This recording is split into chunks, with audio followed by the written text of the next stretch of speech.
My name is Bill Stevens. I live in Newtown. My 5th grade daughter was in lockdown on December 14, 2012. Unfortunately, her classmate's little sister was murdered in Sandy Hook that day when lockdown and 911 weren't enough to protect her from an evil person. Not protect her from an assault rifle or some type of inanimate object, but from an evil person. Quite different from the elaborate security you all enjoy here at the Capitol. It was fun getting frisks on the way in.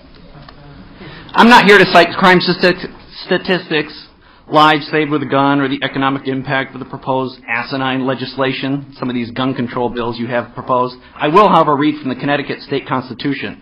Section 15 reads very clearly, we all know what the Second Amendment says, but Section 15 in the state constitution says very clearly, every citizen has a right to bear arms in defense of himself and the state. There's no registration, there's no permitting, there's no background checks. It's quite clear. I'm frankly shocked by some of the testimony today.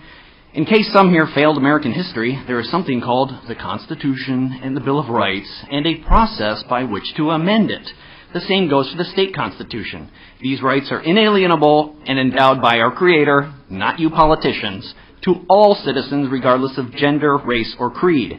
In order to limit the rights of individuals, there is something called due process, and legislation is not due process. You want to take my rights away? Let's go to court. And with regards to due process, the final report with all the facts on Sandy Hook will not likely be issued until this summer. It was stated clearly in the newspapers. How can any legislation be passed in good faith or good conscience without all the facts? Again, gun ownership is a constitutional right, but it's not for everyone. That's okay, and shouldn't make gun owners suspects regardless of how many guns they have or how much ammunition they may have. My guns are not dangerous.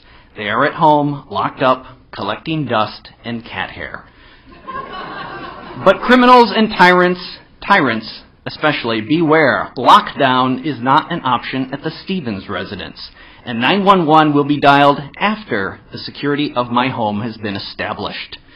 Why is that same security my daughter enjoys at home with her dad not available at school in Newtown? That is what you should be considering, not making her dad a criminal.